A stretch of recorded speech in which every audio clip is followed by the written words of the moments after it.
Right. Hi, I'm Nikita, and my topic for today is 3 steps to fighting your fear. So, step one is visualize. I'll add in an example just to kind of put things into perspective. So, step one is to visualize. Now, say you have a fear. You have a fear of, I don't know, starting a new business, investing in something, taking up a course, trying something new, could be spiders, could be anything, whatever fear you have, visualize what would it be like without that fear. So to give you an example, I called my parents to say that I wanted to start my own business and I was a little scared of doing that. I was skeptical. So my parents asked me, what is it that you're scared of? So I said, well, I'm scared because what if things don't go right? What if I fail at it? And they said, okay, so if you fail at it, you try again. What's the big deal? And I said, no, the big deal is that if things don't go right, if my anticipations, the way I anticipate my income, if that doesn't fall into place, then I won't be able to support my family. So my parents then highlighted, okay, so your real fear is the fact that you can't support your family. Your fear isn't that your business is not going to go well. Your fear isn't just failing, because after failure you can try again. So your real fear is you won't be able to support your family. I said, yes.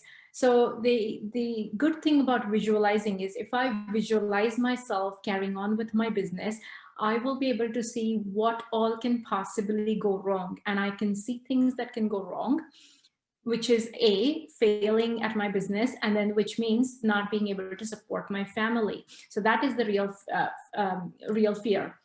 So then step two is, once you've visualized what all can go wrong, step two is put in a mitigating strategy. So kind of a backup plan, if you like.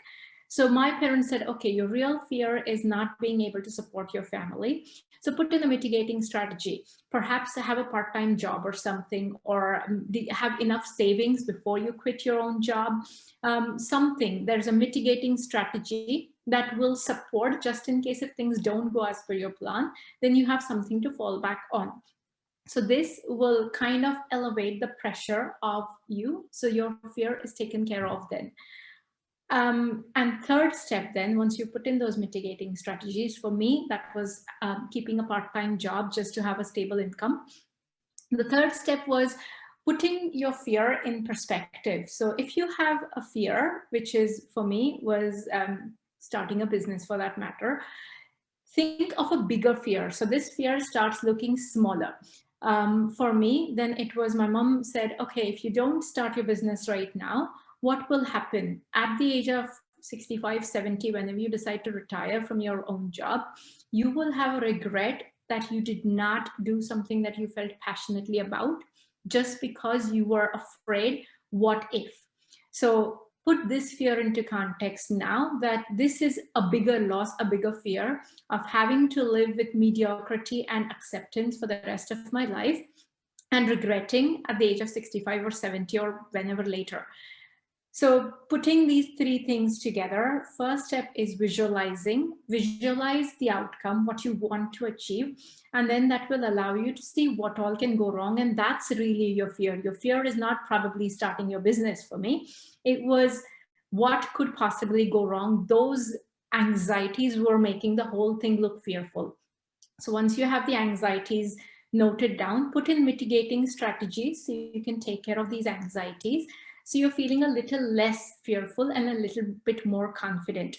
And last thing is put that into perspective, compare it to something that is a bigger fear. It's not immediately visible. It's not there in the immediate future, but in the bigger future, what can be the bigger kind of loss of opportunity, the opportunity cost. So once you have these 3 things, you have the steps to fight your fear: visualize, mitigate, and then put it in perspective.